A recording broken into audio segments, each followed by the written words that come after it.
Good evening, folks. Thank you very much for joining us for yet another episode of the Geelong Region Soccer Show. It's a hot one tonight, and all the action is starting to hotten up, both on and off the park. There's so much to get through, so much to cover in tonight's episode, and boy, are we so excited to be bringing that to you.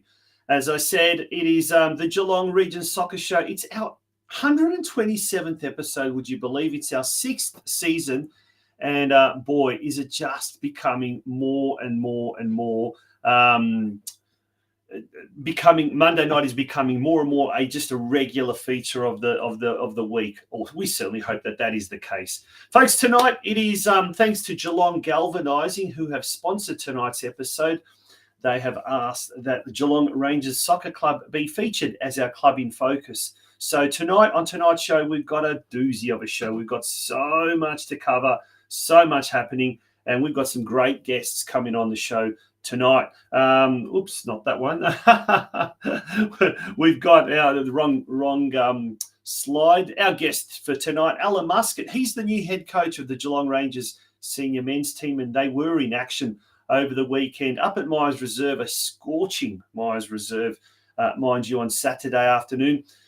And they took on East Q in the Australia Cup Round 3 clash. We'll find out all about that. We've also got some exclusive footage of that video, of that game as well. And we'll also be speaking to Tim Santalucia. He's the president up at Geelong Rangers Soccer Club. I had the absolute pleasure of going up to Myers Reserve on Friday, doing a little bit of videotaping behind the scenes in the inner sanctum, so to speak. And we'll be bringing you that video a little bit later on. So a lot to get through. But before we do that, a little bit of a community announcement. Yes, cybercrime has hit the Geelong football community just moments before coming on air. It is believed that the Bell Park Soccer Club Facebook page has been hacked. And there was a post there that was saying it's been an amazing journey working with some Taylor Faulkner, blah, blah, blah, blah, blah, blah. I highly recommend contacting her. Yes, it is a scam. Confirmation from the Bell Park president, Rose Puratina, just moments before. It is not legit. So if you do see it, don't click on anything. Don't find no Faulkner or whatever her name was. Just totally forget about it.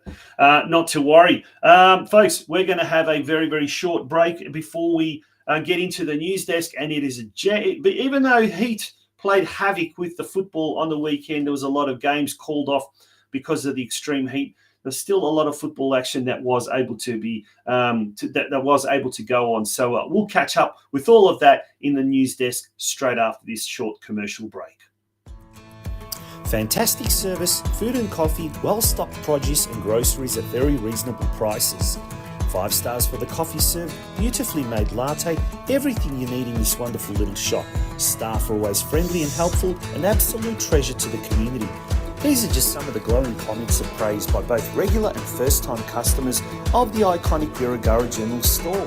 The De Cunto family, well known in Geelong football circles, has run the iconic Country General Store since 2020, and apart from providing top quality service, they, along with their extremely pleasant and friendly staff, make sure that everything you could possibly need is well stocked and always available. Located at 59 to 61 Main Street in Birregurra and open all 7 days a week, the Birregurra General Store is open from 6 a.m. each weekday and 7 a.m. on weekends. If in Birregurra, pop in and say hello to Steve and Angus.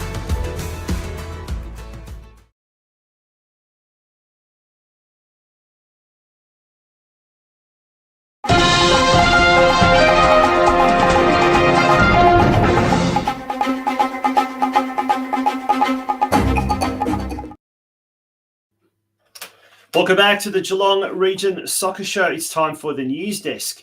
And first of all, before we, you did see that sneak slide before, we'll bring it up. And a bombshell was announced late on Friday afternoon by the Surf Coast Football Club. And that was announced that, yes, Ash Dafter, the coach of Surf Coast, had stepped aside due to work commitments. And this is what it was announced by the club themselves. As a result, Dennis Holt-Greffer, his assistant, has taken over the senior men's head coach, with long-term player Tom Langman stepping into the assistant coaching position. So that was announced on Friday. And in today's newspaper, in today's Geelong Advertiser, smooth change at the Coasters delves a little bit more into that article, into that coaching transition. Ash Dafter has worked very, very hard behind the scenes to ensure that there's a smooth transition. And Surf Coast are certainly hoping for a big year ahead. Rangers lead the cup charge for Geelong with a solid victory. We'll go into that a little bit in further detail just shortly. And in Friday's edition, Lions mentor sets higher mark. Ante Mordic, the coach of Geelong Soccer Club, who also featured on last week's edition of the Geelong Region Soccer Show podcast. He was mentioned in that article that was on Saturday. In fact, that was Saturday's edition. So it's great to see soccer returning to the pages of the Geelong Advertiser. We need more coverage, that is for certain. Let's turn our attention now to the VPL competition, and the very, very first slide there is the ladder of the NPL. Not the NPL, sorry, the VPL 1 division. Unfortunately, North Geelong suffered their 5th loss on the trot, and they are anchored firmly down at the bottom of the competition standings. On the weekend, they travelled to Epping Stadium on Sunday, and in very, very hot and stifling conditions, North Geelong ended up coming back home with a 4-0 loss. This weekend, they are at home to fellow strugglers, Western United, who have got a game in hand. They will play their game against Eastern Lions in April midweek at their new venue in Tarneet. So Western United obviously has got a different squad to the squad that earned them promotion from NPL 3 last year. But North Geelong at the moment really, really struggling to put it all together. But, the hope is that they will be able to do that very, very quickly, very, very shortly. And that once they do manage to get that happening, then they'll be able to string a few good results together, and that will be the aim.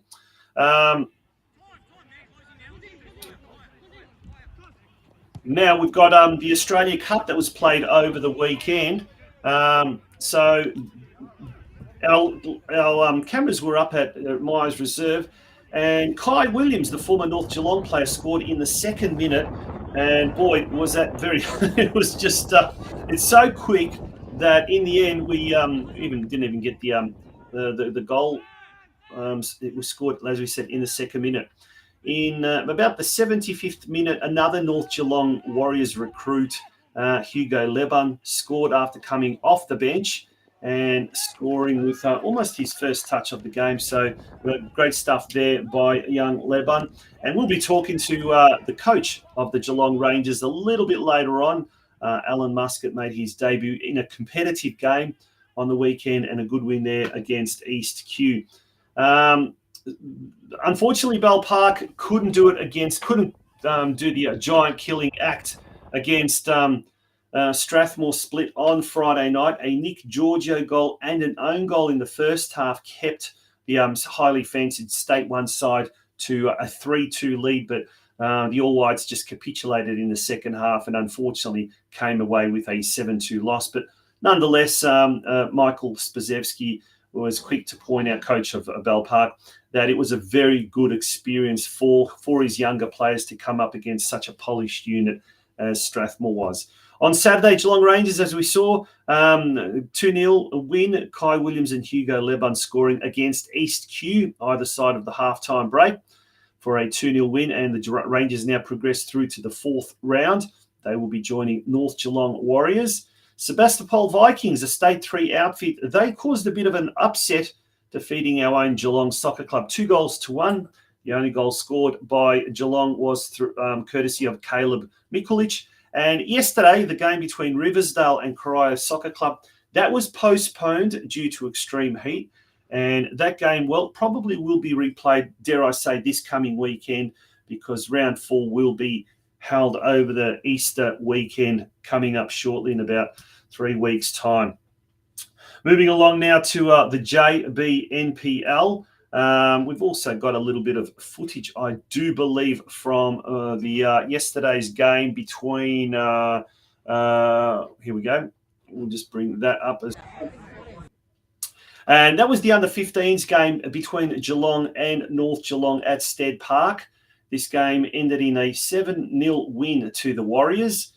Earlier, the under-14s took part in their clash, and North Geelong ended up winning 3-1 in that game. The under-16s and the under-18s, they had their games cancelled before a ball was even kicked due to the heat. That was quite sapping, quite energy sapping yesterday, all throughout the afternoon and indeed the early afternoon. So let's take a look at the ladder now. So the under-14s ladder, North Geelong are in 4th position, Geelong in 2nd last position. That means that North Geelong, at the moment, as things stand, they would be in Division 2. But this weekend, Western United taking on Brimbank Stallions.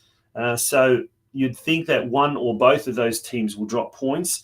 North Geelong are hosting Avondale. So there's an opportunity there for North Geelong to jump into the top 3, and that would take them through to Division 1.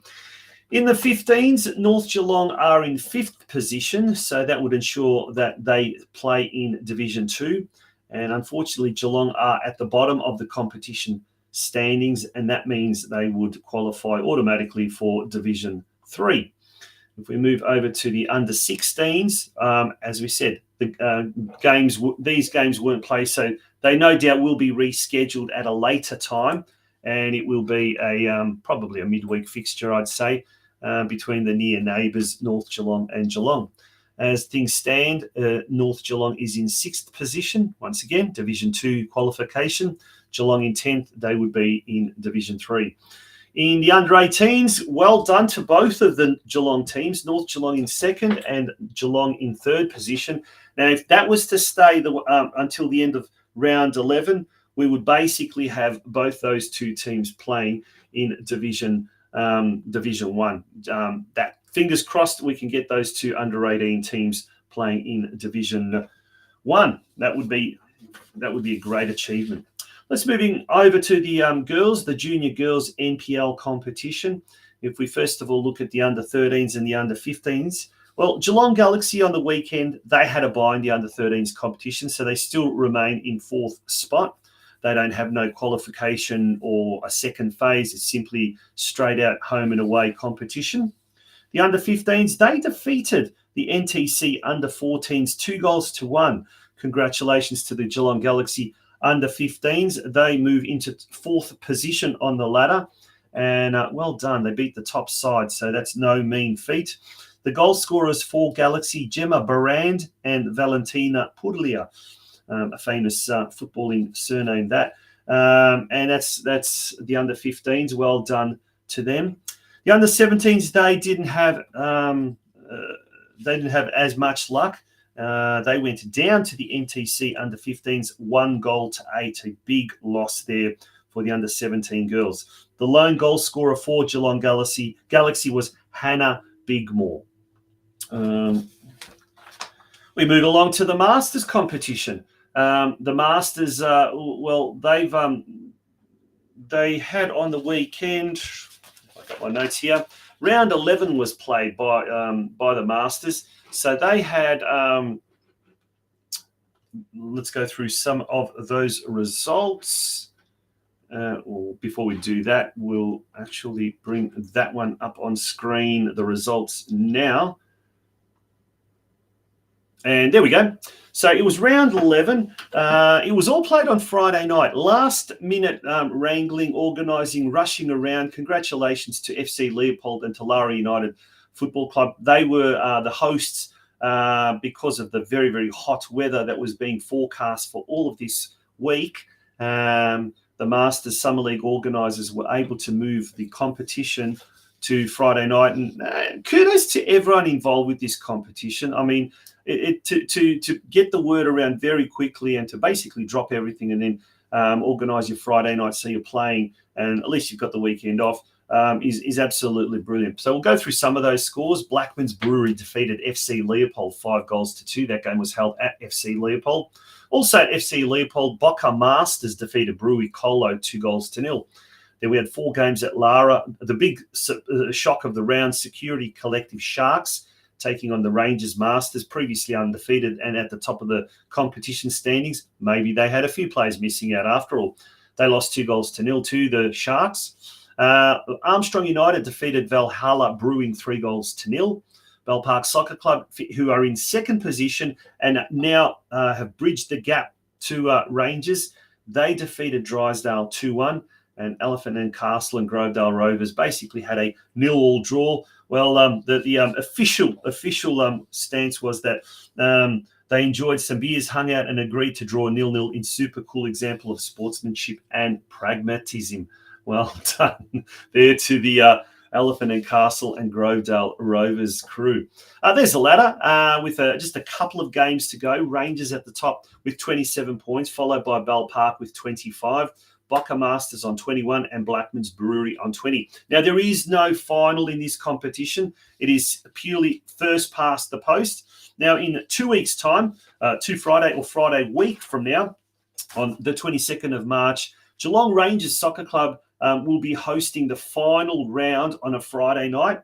There is big talk about the final actually being live streamed, but we hope to have someone from the Masters Summer League organising committee, or the board of directors, as they like to call themselves, or something along those lines, hopefully joining us on next week's program. That will be fantastic if that is the case. We'll find out exactly what is going on with that final round. It promises to be a great affair. There's going to be live music in the club rooms afterwards, and it will be an awesome opportunity for everyone to partake in what has been a very, very successful Masters Summer League. We've got pretty much, that is almost it from the news desk. Just a quick announcement, a sponsor announcement. Curva Soccer, they are having their holiday camp in the first 2 weeks of April at Geelong College on the 2nd, the 3rd and the 4th of April. In Lorne, would you believe, on the 4th and the 5th of April. All this is during the school holidays. And Torquay on the 8th, the 9th and the 10th of April. So registrations for the Easter holiday camps are now live. Come and experience our global football program delivered by Curva accredited coaches. And there's the website, curva.com.au. There's a phone number there, 0423 975 569. Or if you can't get through and you'd like to find out some more information, email geelong@curva.com.au. Curva is one of our sponsors. And by the way, make sure that you go to our website, our YouTube channel. And last week we had an exclusive interview with the Curva Coaching Geelong director or franchisee, if you like, Adrian Layer, who's also the head coach of Curva as well. Speaking of Curva, here's a short commercial break. And when we return, it will be time for Club in Focus. Tonight, we're focusing on the Geelong Rangers Soccer Club, and we'll be speaking firstly to their president, Tim Santalucia. Folks, don't go away. You are tuning in to the Geelong Region Soccer Show. The world is yours. So work hard, and you can have whatever it is you want.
Soccer Show, and it is my pleasure now to be, we've got the president of the Geelong Rangers Soccer Club, and they are the club in focus this week. So, Tim Santalucia, very warm welcome to the, return to the Geelong Region Soccer Show. Great to have you.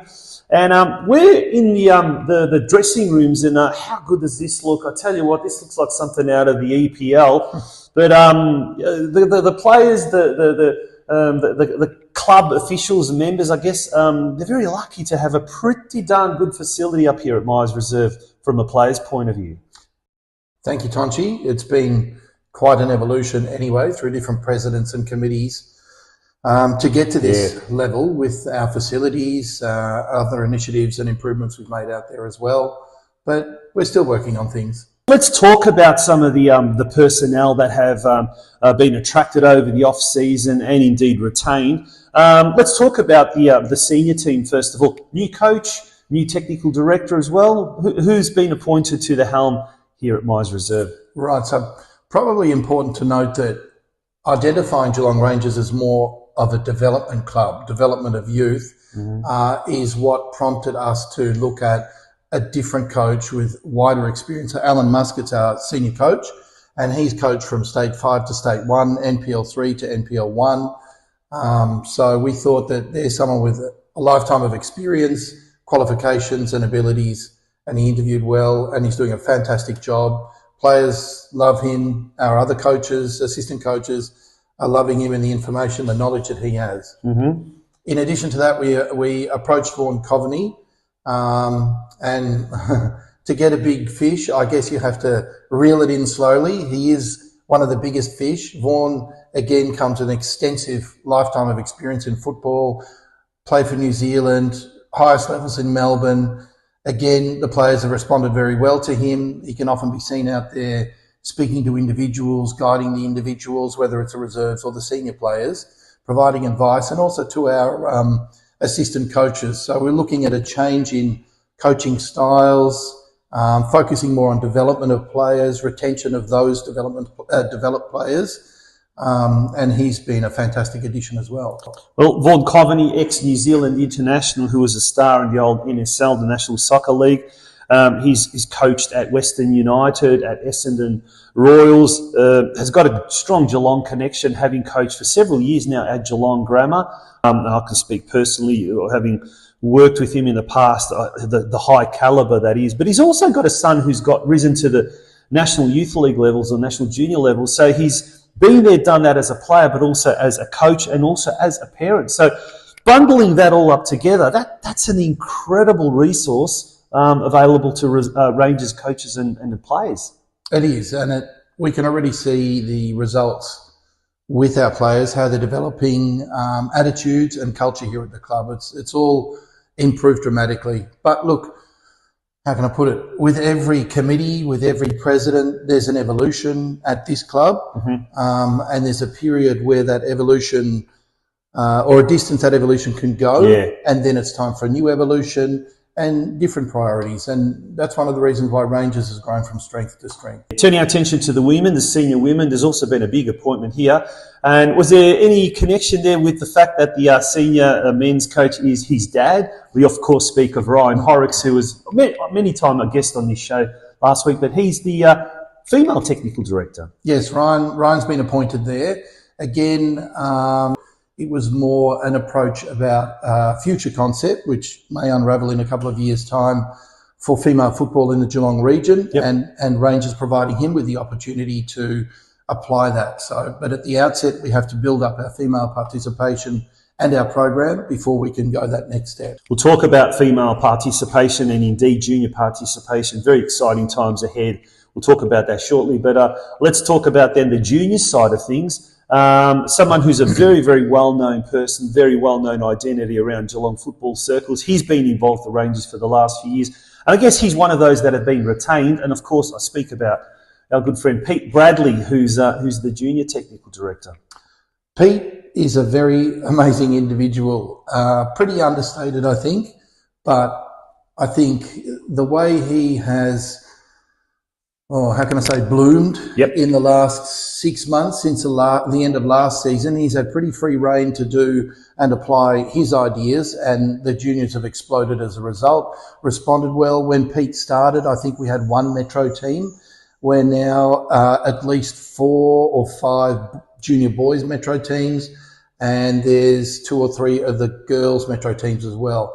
Now, in his second year as junior coordinator, he pretty well led his own team that he coached to not just the league champions, but the state champions in Metro. Yeah, it's an exciting time ahead, definitely for the Rangers, both on and off the field. We've been speaking about on the field. Well, now it's time to talk about some of the off-field things that are going to happen. We're going to pack up and we're going to relocate to somewhere really, really exciting. Well, it's beautiful sunny conditions here at Myers Reserve when we're having this delightful chat, I must say. And now we've moved over to where the coaches box is, and as you can see, this is the home team always gets stationed here. But we're going to talk, Tim, a little bit about the master plan for the whole facility. And look, it is a great facility, but it's going to get even better. And we talk about sunny days. Certainly, there's some sunny days ahead for Rangers faithful, but indeed fans of football in the northern suburbs in general. But mate, let's talk about the master plan. Directly behind us is where the new club rooms are expected to be. Is that right? Yes, proposed to be between pitch 1 and a potential future, hopefully all-weather pitch where the oval is at the moment. So we've received funding from council for the concept design drawings for the new facility, and I believe that one of our committee members has dealt with council so far about the parameters which we have to fulfil to get someone to do that for us. Well, there's been a lot of talk about how Victoria is in such a debt state at the moment and things aren't doing too well. Council themselves have been under intense scrutiny regarding sports funding and what you're not. So obviously, unfortunately for us, these sort of things seem to put a little bit of a break on proposals and progression. But in a kind of a realistic kind of a way, when can we expect some of this to actually start to bear fruition, if you like? Well, the master plan is for the whole of the Myers Reserve, and it's been widely accepted by our neighbouring clubs that we're next to be developed because of the age of our facilities and feasibility, etc. So, look, from a money perspective, federal, state and council are stretched, but I believe that council are focused on doing our project sooner rather than later. So if I had to pick a year, 24, maybe 2026. Wow, I mean, how quickly time flies. You could almost say that is just around the corner, but it's certainly something that gives the current crop of football followers, and I mentioned the northern suburbs, not just Rangers, and we'll get to that in a sec, but it really gives them hope that over the next, say, 2 to 3 years, we're going to see some big improvements in the northern suburbs. But I touched on the football family overall in general. Mate, the Rangers have really been benevolent in recent months with regards to helping other clubs and organisations. And tell us a bit more about that. Oh, that would be about pre-season. North Geelong were having their pitches redressed and made an inquiry if they could do their pre-season. And as we weren't using pitches 2 and 3, we're more than happy to host them. I think Bell Park also in recent times, I think a couple of weeks ago, they had their first FA Cup game because they didn't have change rooms because they were under construction. We were happy to host them here, and it was a really good day that day, and they supported us as much as we supported them. In addition to that, there are always schools up here playing comps and asking to use our goals, etc. So we've come up with a different approach and just unlocking the goals. We actually set up the full pitches for them, corner flags, cones, whatever they need, and I think that's just good for the development of the game. Yeah, that must be absolutely wrapped. And I guess that's all part and parcel of marketing the club as well to the wider community, which kind of has really reaped rewards in recent years, so much so that you're telling me off air, it looks like it's going to be a record year as far as registrations are concerned. Definitely, our mini roos have increased by about 40%, so we're well over the 220 mark, I think, there, with waiting lists. And then our juniors have increased by about 50%. So that's predominantly boys juniors. Yeah. We've had increases in girls. We still, look, even last night we were receiving EOI inquiries, even though the EOIs have closed. Yeah. But if we can fit people in, then we'll fit them in. Well, a fourth pitch is needed very, very much sooner rather than later. And as you say, an all-weather synthetic pitch would be even better because the amount of usage that this facility gets is incredible. But that's so great to see. That look, the council cops its fair share of criticism, but at the same time, it's starting to do some wonderful things for football in the north. And this master plan, I guess, is an example of that collaboration, isn't it? It is. It's one example, though. With our grounds at the moment, we had a bit of a bug eating the grass and we had watering issues, and council have been incredibly responsive. Pitch 1 looks like an oasis. Pitch 2 and 3 is certainly playable and usable when really with the weather conditions it's all dead grass under normal circumstances. Even out the back there on the football oval, with the amount of players we've got, we're utilising that, and that's being watered and maintained as well. Any other maintenance issues, door locks, damage, council's been incredibly responsive, so I can only sing their praises. Yeah. Well, we've talked about the on-field side of things. We've talked about the off-field side of things as far as the master plan. I guess all great clubs are only as great as the members and the volunteers, and I guess that's going to be our next topic of conversation, and we'll be doing it from a very, very special place.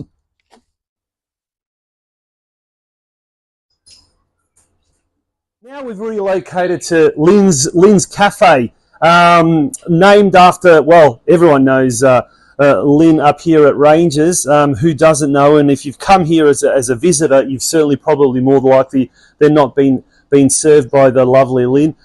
Tell us about Lynn, first of all, and how this initiative happened, and let's talk about some of the volunteers that work so hard behind the scenes here.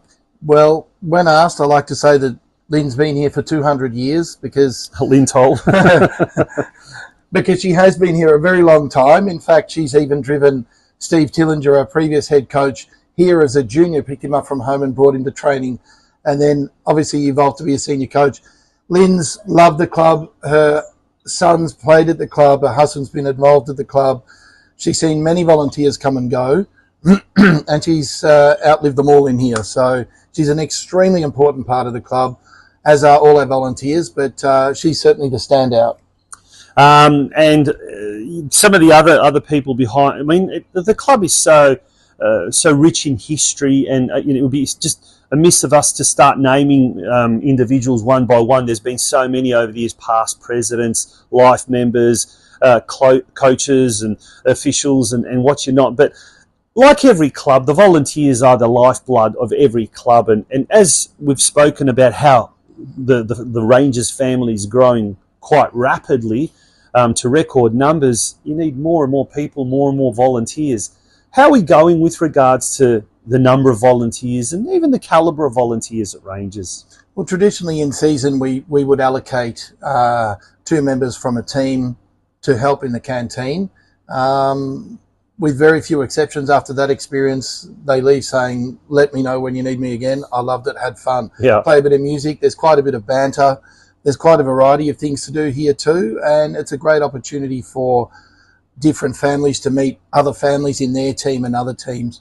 We've never really had a shortage of volunteers, and that's fantastic at Geelong Rangers, but without volunteers, the club can't continue. Yeah, absolutely. And not only volunteers, I guess sponsors, and one of the sponsors, Geelong Galvanising, have in fact sponsored this episode and this club in focus. Geelong Rangers, the first, and at the time of writing, the only club in Geelong to have supported that. So kudos to Geelong Galvanising for that. But sponsors, very, very important, and for many, many years you were involved in working with the sponsors and still do. Did you want to mention some of the main sponsors that are involved with the club here? Viva in the northern suburbs is without a doubt the key sponsor, the bread and butter, let's say. But our largest sponsor by a long shot is Steam Pocket Foods. Mm-hmm. They support us with foods. They support us with special events. They're an incredible sponsor. We also have other known brands like Mercedes-Benz, John Deere, Mitre 10 is also a significant sponsor. So, and there are mid-tier sponsors as well. Yeah. Steam Pocket Foods, they're kept very, very busy because several nights per week you have nights where you dinner nights for the players and parents and the coaches. And tell us a bit more about that. Well, we cook Wednesday, Thursday, Friday, and we provide full proper meals. For example, last night we had quite a buffet. There was lasagna, there was chicken parmigiana, we had spanakopita, and we had barramundi fillets. Mm-hmm. In addition to that comes your standard chips. There's nuggets. Everyone loves a chicken nugget. You also get a salad and a dessert, and we do a stir-fry vegetable as well. So they're the core meals. We've introduced last season a more healthier alternative, which is a chicken Mediterranean salad. So it's diced cucumbers, Roma tomatoes, marinated chicken tenders, avocado, Kalamata olives, and feta cheese on a bed of cos lettuce. You can definitely tell you've got an Italian background because you know your way around food, and that's great to see. But how good is that, though? Like, many a time, parents, and I'm speaking this from personal experience, parents are torn from pillar to post, taking kids to training and this, and sometimes the thing that unfortunately has to be compromised are healthy dinners. So you usually get them on a snack or something like that on the go. Heaven forbid, the takeaways do quite well. But up here, parents can come here, they can bring their kids from other sports and whatnot, come here and have a good, healthy feed as well after their kids have finished training up here. So that's a brilliant initiative. And that has proven to be very popular with the families? It is very popular, and we, with our trainings ending at particular times, it's structured so that we can cater comfortably to all of our teams and their families throughout the night. So it's not one big hit and we rush it all out. It's a consistent serving. Yeah, well, we've talked about the volunteers. We've talked about the lifeblood of every club, and it's fitting, I guess, that we finish our little club in focus here in front of Lynn's Cafe and talking about the volunteers. And I guess, Tim, is there any message you'd like to send out to the Rangers faithful ahead of the 2024 season? Yes, it's looking like a very positive season for our seniors, and we're welcoming all our new families to the club. Happy to welcome more if more want to come and join us. Well, there you go. A big thank you to Tim Santalucia, the president of Geelong Rangers Soccer Club, for his hospitality.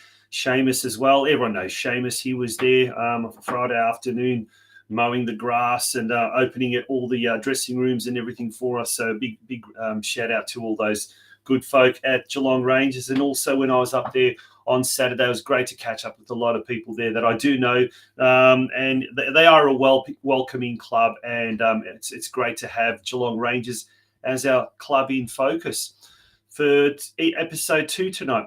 When we return, folks, it's our turn to talk to, I guess, the newest member of the Geelong football family. He's last week we had Ante Morridge from Geelong Soccer Club, who's also new to the city, new to the town. And this time we're going to interview Alan Muscat, who's the senior men's head coach up at Rangers. Don't go away, folks. This is what Alan has to say. We'll find out what Alan had to say after Saturday's good victory in the Australia Cup.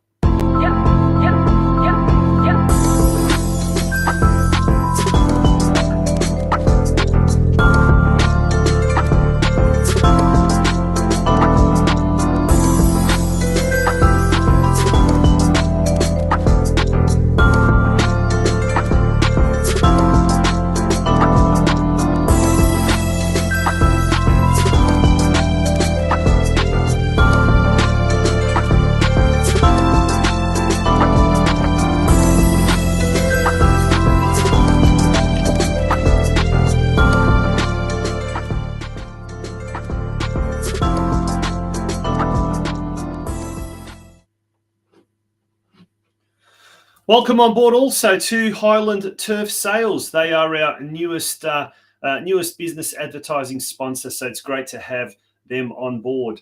But now it's time for our next guest, and it's an absolute pleasure to welcome to the Geelong Region Soccer Show Alan Muscat, the head coach of the Geelong Rangers. Alan, good evening and welcome to the Geelong Region Soccer Show.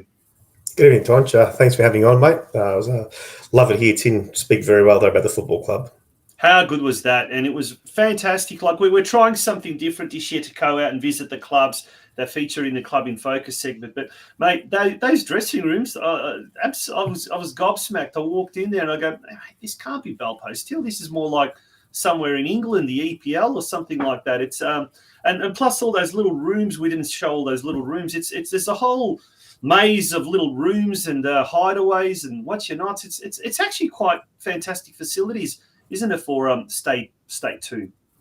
Yeah, I'm still trying to find my way, navigate myself around those rooms, mate. To be honest, I get lost myself. No, look, the senior boys get looked after very well there, Tonch. The club's obviously invested a lot in the change room for the players, and I think it's, this is before my time. These change rooms were developed for the seniors, but yeah, look, I think it's you want it to feel homely, welcoming, and that's their home, away from homes, most of the time, so which is great.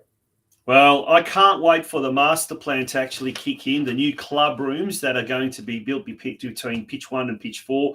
And that obviously will also mean there'll be upgrades to the dressing rooms as well. So Myers Reserve in years to come will be an absolute fantastic venue. But, mate, let's talk about, first of all, let's talk about yourself. Let you introduce yourself to the Geelong footballing community. We welcome you with open arms, mate. You're part of the city by the bay now. But tell us a bit about Alan Muscat and the Alan Muscat coaching story.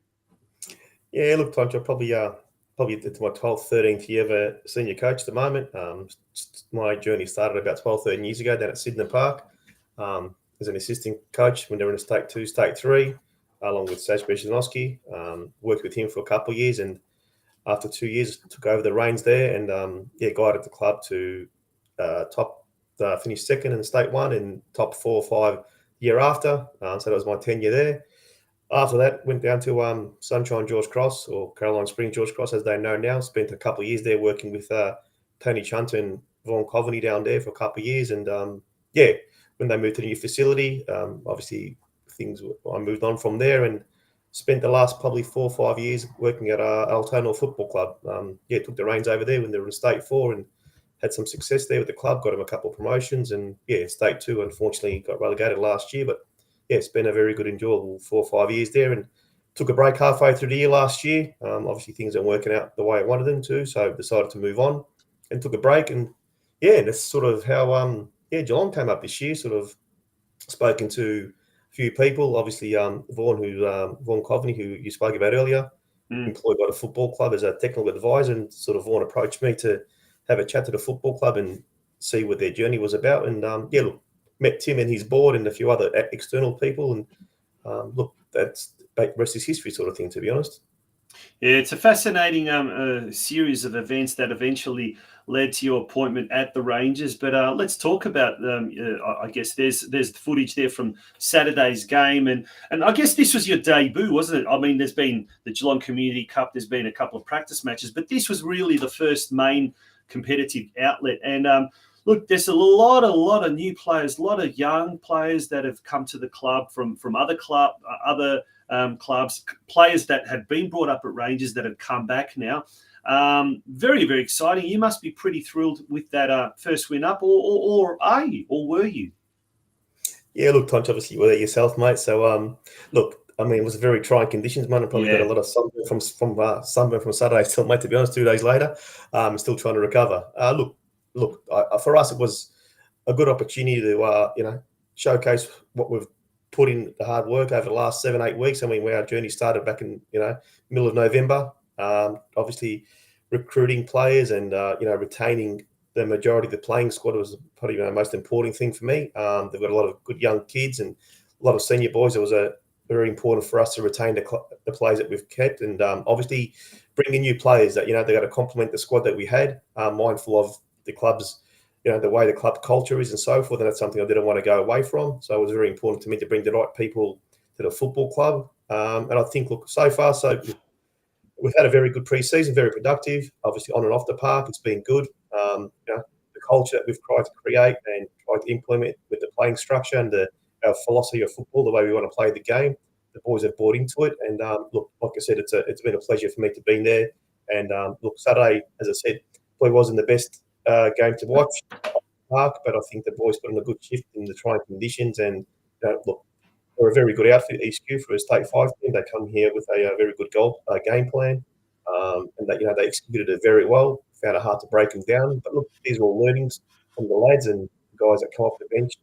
Did a job as well. So look, satisfied to get the result, but where we need to be, we've still got a bit of work to get there. We've got a couple of weeks for round one, and just trying to integrate the players that we've brought in the next 4 training sessions before we start round one. I'll tell you a little secret. I was meant to be up there for only about half an hour at most, grab a bit of footage, and I had a family function that I had to organise and be at later that evening. But I just couldn't. I actually started watching and got so engrossed in the game. And as you said, it was very hot and trying conditions, and just trying to find some bits of shade up there at Myers Reserve. But what really impressed me was Kai Williams, so the former Geelong Rangers junior, who went to North Geelong, and I commentated a lot of North Geelong games last year when they were in the NPL, and Kai was just breaking into the senior team, but it was so exciting, so electrifying with his pace. But then combined with Jordan Savinsky there at the top of the attack, the son of a famous Geelong footballing export, Adrian, and then you've got Anthony Piratina, former Bell Park boy, who's there now. That attacking three, I mean, that alone, one, they're homegrown, so they're all local players, but two, they're all young, they're all very, very good. And when they combine, we saw Jordan Savinsky laying off the ball for Hugo Leb under substitute. They are very, very good at producing that attacking football. Mate, that must have you pretty excited going forward with the calibre of some of those young players you got at your disposal. Yeah, look, you hit the nail on the head there, Tonch. I think with the young players that we've retained from the football club, was very sort of one of my mantras was this year to make sure we maintain the core group of the players from last season. I think, the only player that we've lost from the football club was our club captain, Connor Redden, who's obviously moved on to North Geelong. But was it very important for me to maintain the core group of the players, and obviously from the youngsters to the older players that we've got. You've just sort of tapped into a few of the younger players that we've got playing in the front third there. Look, very exciting kids, very exciting. The kids are willing to learn, the kids are listening. And then, like I said, you work your way from the back with the experience we've got through, obviously Hayden Vanders in the back as well. And you got Nick Cos and, Jimmy Hiddich and a few other lads that we've got playing through this team. Look, it's exciting for the football club to have these players that are invested. That's the most important thing. Are there for the right reasons. It's coming from the Melbourne, circus, I call it sometimes. It's a bit different, having these guys that want to be at the club for the right reasons. And hopefully, like I said, it's, hopefully it works for us as a football club, and we move forward and we progress. And all we want to do as a team is be very competitive and set good standards, and play a good brand of football that exciting to watch, and have good people around the football club. It's good for us. Like I said, the club's been very welcoming to me and myself, and obviously Vaughan's new as well. But the coaching staff they've got around me, it's fantastic. Got Darren McCallum, I've got Troy Hardy, Brian Kine working with me as well. They've been absolutely fantastic. Open with open arms, and like I said, have guided me in the right direction. I've got met Ramon, my team manager, out there, and I've come from as an outsider's perspective. And these guys are Rangers people through and through, and I really feel homely coming to these people, and there's a lot of respect there between everybody, which is great. Big cheerio to Ramon, by the way. I'm blaming you, Ramon, for me missing that first goal, because Ramon was so hospitable and actually going through the team sheet with me and telling me who the new players were. And there was a lot of new players. And we just looked up all of a sudden into the second minute, and Rangers have scored. We go, who was that? Who was that? And it was Kai Williams. So well done to everyone involved there. And you're absolutely right. The level of the welcoming, the welcome that these people put on, and you just mentioned all of those homegrown coaches, and they've welcomed you with open arms. So kudos to all the gentlemen there. Now let's talk about the season launch that's coming up this weekend. So officially, I guess that kicks the season off in that sort of a way this Saturday. So the Rangers are inviting all players, partners, parents, past players, life members, sponsors, and supporters to the 2024 senior season launch. And that includes obviously the men and the women. There's a photo of Tony Horrocks, the senior women's coach as well. And his son, Ryan, who was coaching at Lara United last year, he's also, as we heard from Tim, he's now the women's technical director or head of women's football there at Rangers. $20 entry. It includes finger food, drinks at bar prices, and the captains will be revealed. So we're not going to ask you, Alan, now who's the captain for this year. All will be revealed on Saturday. But let's talk about round one. That's not too long, not far off. In a couple of weeks' time. Who are you playing, and where are you playing that game? Yeah, so round 1's 23rd of March, a week before Easter. So we play the newly promoted Uni Hill Eagles. A very good team. A lot of experience. I know them very intimately. I've watched them play, and look, it's yourself, Tonch. These state leagues, mate. It's from state 2 downwards. It's open slather for everybody. There's no visa restrictions. Yep. So clubs can fill their teams with visa players, and obviously clubs got very healthy budgets in these leagues. But look, it's exciting to be part of. Like I said, that's something that we are looking really forward to. Being competitive and obviously setting standards and making it hard for clubs to come up to Geelong and take points off us. That's something that we want to do. But I think it's going to be a very interesting round one. I mean, we've had a very good pre-season, but that gets thrown out the window come round one. All these results mean nothing come round one. Yeah, well, Uni Hill Eagles, that's on the 23rd of March, Saturday, at home. So there's a lot of the Geelong teams will be playing at home. So it's going to be quite crazy if you're trying to go from ground to ground. But definitely Myers Reserves, Saturday, 23rd of March is the place to go if you're a Rangers fan or if you want to watch some really good quality local football against Uni Hill Eagles. Mate, thank you very much for joining us. We look forward to having you on throughout the season. It has been a pleasure getting to know you and getting to talk to you. We wish you all the very best for season 2024, Alan, and to everyone at the Rangers. Yeah, appreciate the warm welcoming, and it was nice to meet you the other day too, Tonch.